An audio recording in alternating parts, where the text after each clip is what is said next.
Again, it is now my pleasure to invite the Cabinet Secretary for Ministry of Health, the one and only Honorable Aden Duale, to come and make his remarks. Karibu sana Waziri. Let's appreciate Waziri as he comes to make his remarks. Karibu.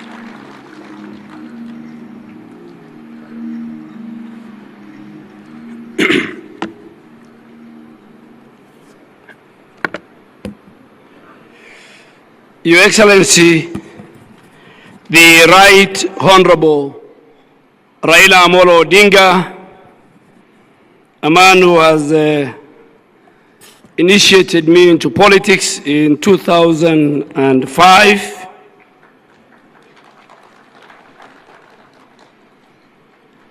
Your Excellency, the Governor of Homa Bay, Honorable Gladys Wanga, one of my very, very good legislator when I was the leader of majority, the chair of the Council of Governors, Excellencies governors, deputy governors, colleagues from both the Senate and the National Assembly,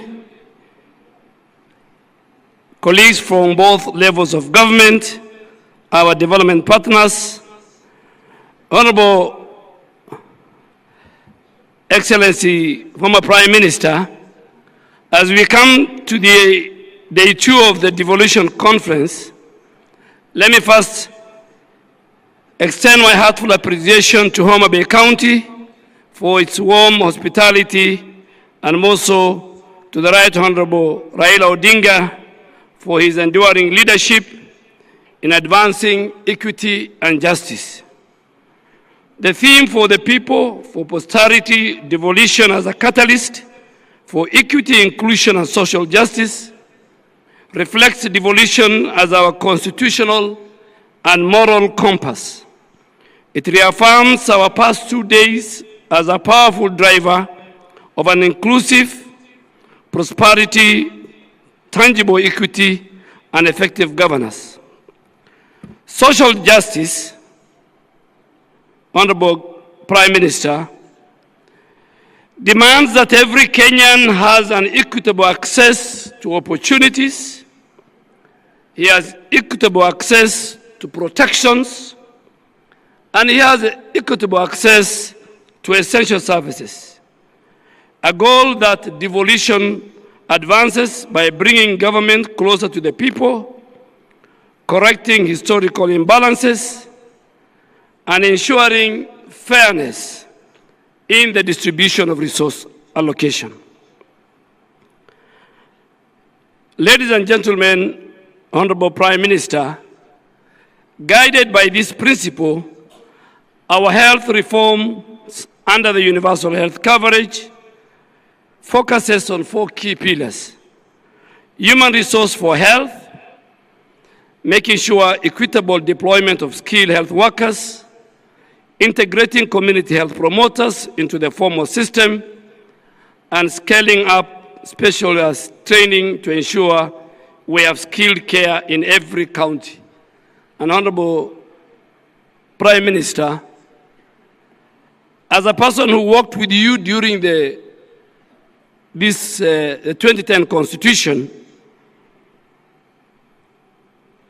I am still and will always believe that devolution was right, devolution has done the best, and the days when decisions were made for our country from the street of Harambee House or Harambee Street, where you have one side the office of the President, and the other side you have the National Treasury, and all other related offices, including the Judiciary, the Public Service Commission, the Office of the Attorney General, Parliament. I think that is what made us go for devolution. So I still and believe, and that's why I want to confirm that I am one minister who has a very good working relationship, and I want to thank the leadership of the Council of Governors, their CECs for health, and the entire health team at the counties that because of my belief in devolution and health is devolved, I work with the Council of Governors and the entire leadership at our counties very well. On health financing, restructuring through social health insurance with the dedicated funds for primary health care, chronic illness and emergencies, while we are leveraging on public-private partnership to expand our physical space. These health reforms are already delivering tangible gains, reducing maternal mortality, expanding our ICU and HDU capacity along our counties and our referral hospitals, improving our immunization coverage, and enhancing access to oncology, dialysis, and other specialized services. However, challenges remain, including limited physical space, health workforce gaps, emerging health threats, and inequities in access. But these are addressed through devolution, innovation sharing, and collaboration and partnership across our counties. Honorable former Prime Minister and Excellencies Governors, ultimately, social justice in healthcare demands quality care that is accessible, affordable, and dignity. And from Homa Bay to Turkana, Mandera and Nairobi, it's for this reason that the ministry's reforms and the spirit of devolution reinforces and amplifies each other. Our work is about the people, their dignity, their opportunities, and their future. We have both the responsibility and the means to make social justice a lived reality through a well-governed, well-resourced, people-centered health system. Your Excellency, the Prime Minister, before I conclude, I want to make a confession. Because there are many people here who say the former Prime Minister is the father of devolution. Maybe they have read in the newspapers, maybe they heard through the TV, but I was there on the table when you fought for devolution. As a member of parliament for Langata and as a prime minister. You fought for devolution in Naivasha in the morning and in the wee hours of the night, navigating the political turmoil of that time. You fought for three things among many things. Three were irreducible minimum for you, because I was a member of ODM, and I'm happy Senator of Siaya and my long-term lawyer who defended me in many petitions, election petitions, is sitting here. And also, the man who first signed my nomination certificate to go to Parliament, Professor Anyang' Nyong, is sitting here.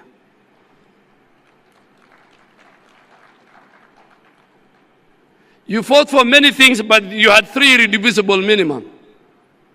You achieved two. You achieved devolution, and you achieved and you helped us as a community, the Muslim community, the Qadi's court to be entrenched in the Constitution.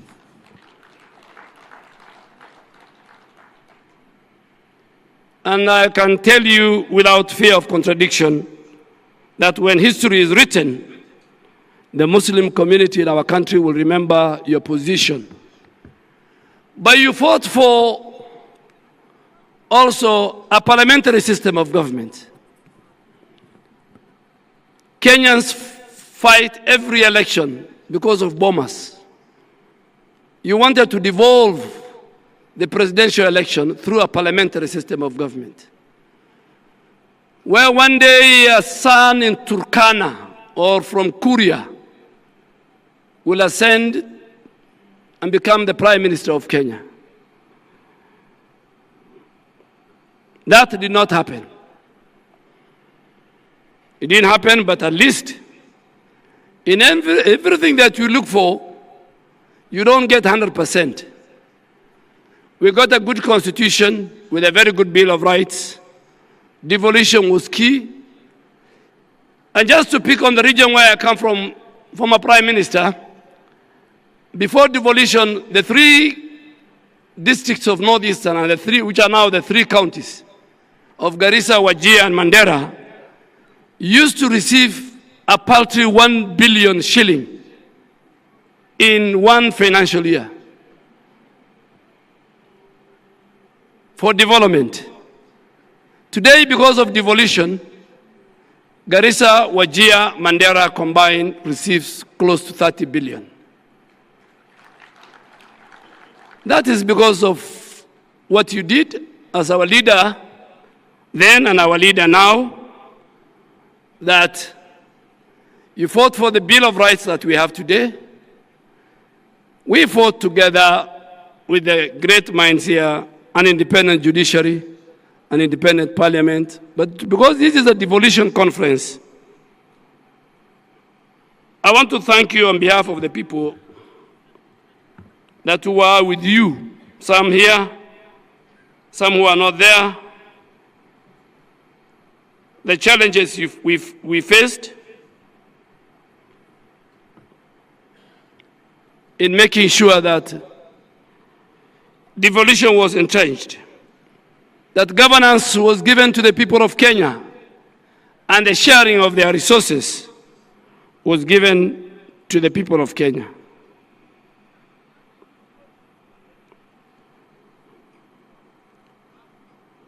And that is why, again, you have remained consistent